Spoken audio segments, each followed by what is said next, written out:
Hello everyone, welcome to today's video where we are going to study the poem Wind by Subramanya Bharati. Before delving into the poem, let us learn a bit about the poet first. Subramanya Bharati was a Tamil writer, poet and journalist. He was a pioneer of modern Tamil poetry and is considered one of the greatest Tamil literary figures of all time. His numerous works included fury songs kindling patriotism during the Indian independence movement. Bharati used simple words and rhythms. He also employed novel ideas and techniques in his devotional poems. This poem, Wind, has been translated from Tamil in English by A.K. Ramanujan, who was an Indian poet and scholar of Indian literature who wrote in both English and Kannada. Ramanujan was a poet, scholar, professor, philologist, folklorist, translator, and playwright. His academic research ranged across 5 languages: English, Kannada, Tamil, Telugu, and Sanskrit. As you all must be familiar that wind is a natural phenomenon.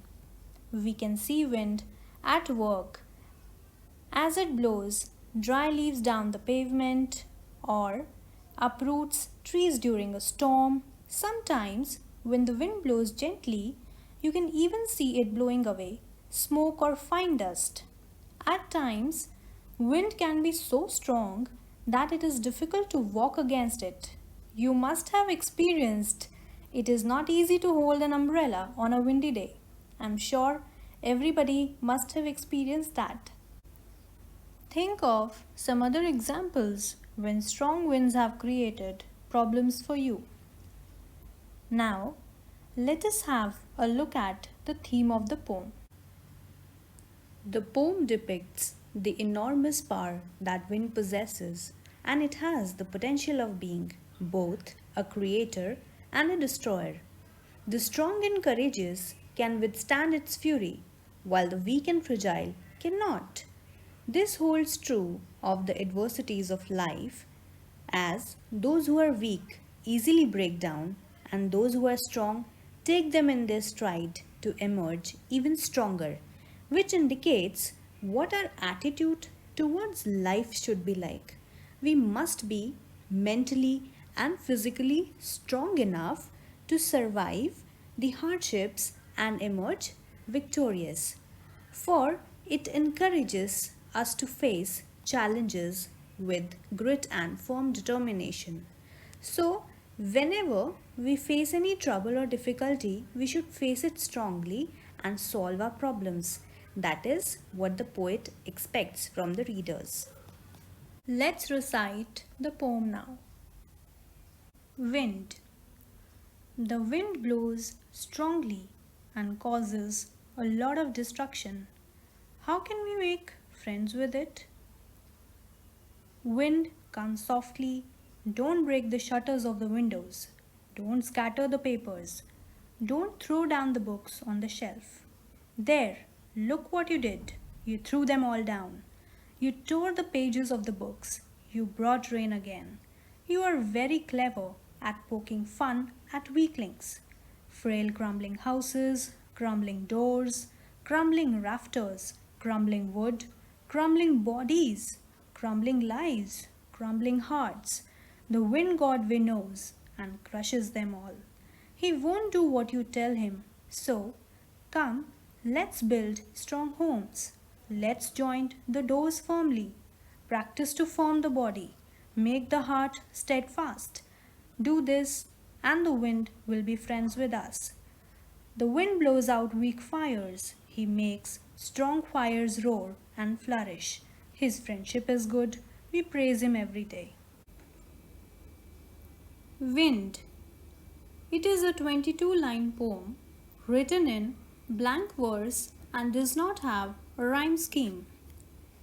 The word wind without the definite article the refers only to the natural phenomenon called wind, which can be either good or evil, either constructive or destructive, depending on what the situation or circumstances and attitude of people is like. Wind comes softly. Don't break the shutters of the windows. Don't scatter the papers. Don't throw down the books on the shelf. The poet here addresses the wind and talks to it directly, requesting the wind to come slowly and not damage the things. The poet makes a request not to break the shutters of the windows or not break the doors. Also, not to scatter or spread the papers everywhere. He also asks the wind not to throw down the books which are kept on the shelf. For that, wind must slow down its speed. As the poet feels that wind should not be that strong and it should come very softly and delicately. There, look what you did. You threw them all down. You tore the pages of the books. You brought rain again. You are very clever at poking fun at weaklings. The poet here describes the power of wind and asks the wind to look at the damage it has caused. He accuses the wind of damaging everything as it has even torn the pages of the books. And the wind is so powerful and destructive, it has thrown all the books kept on the shelf. What does the wind do next? It brings rain as it blows the vapor laden clouds around, which then pour on earth in the form of rain. That sometimes causes damage too. Moreover, the wind is also responsible for making fun of weak things by dominating them with its force or overpowering them. The wind makes mischief whenever it comes face to face with anyone who gets scared and is too timid or meek to protest against the strong wind.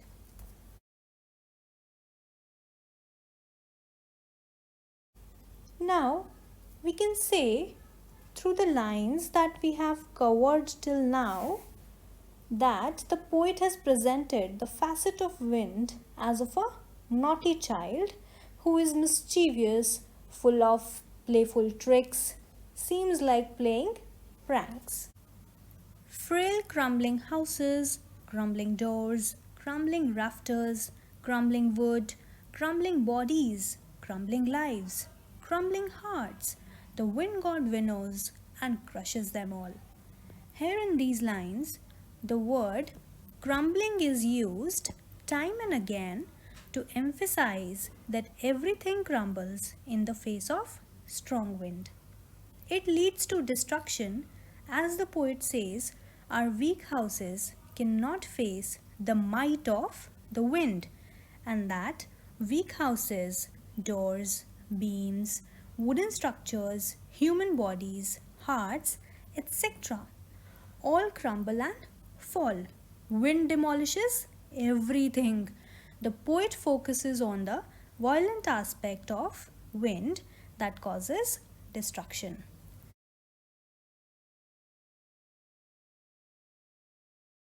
Further, the poet addresses the wind as God by saying that the powerful wind winnows. That means he shifts those people who are weak and they fall down and get crushed.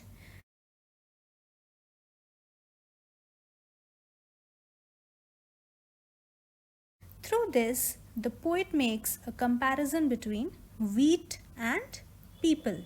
Just the way we winnow the wheat to separate the grain from chaff, the wind separates the strong humans from the weak ones.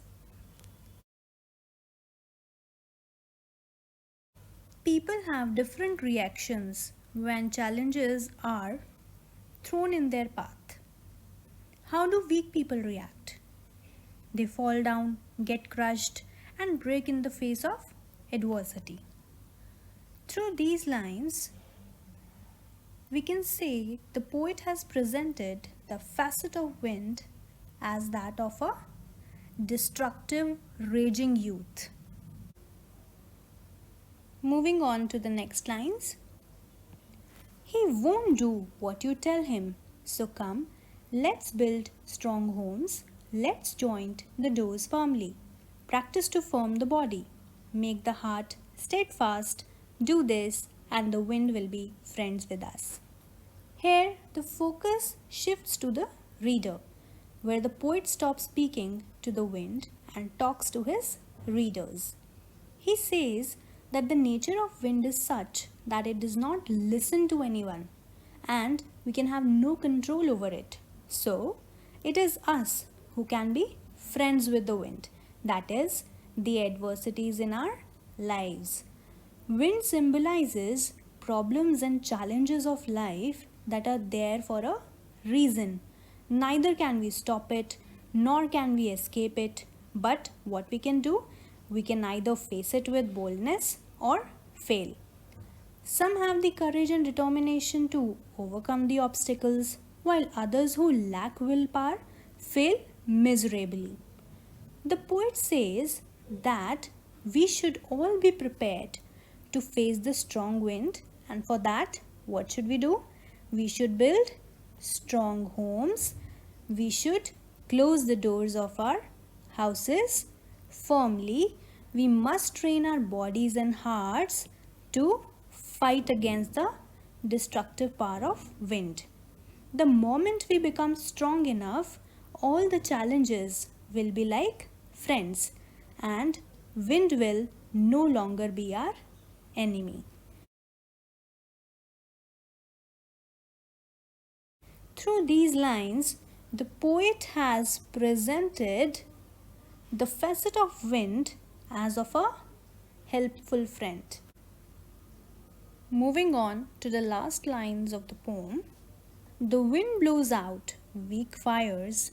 He makes strong fires roar and flourish. His friendship is good. We praise him every day. The poet tells us to praise the wind every day. He has kept the wind on a pedestal since the poet says that wind is a god. He says everything that is weak gets over in the face of the strong wind, and all the things that are strong flourish and grow stronger. The poet illustrates this through an example that the wind can blow out a fire if it glows with a weak force, but if it burns strongly, the wind will not blow it out. Rather, make it flourish even more fiercely. The poet gives an important message here that we must make ourselves strong like a burning fire that roars and flourishes in the violent wind, and that nobody cares for the weak. The poet advises the weak ones to make themselves strong, and then the wind will be a good friend for us to have. Lastly, the poet urges us to sing our devotion or praise the wind god. Through these lines, the poet has presented the facet of wind as of a powerful god. With this, we come to the end of today's lesson. See you in the next video, where we shall study the poetic devices and question answers of this poem.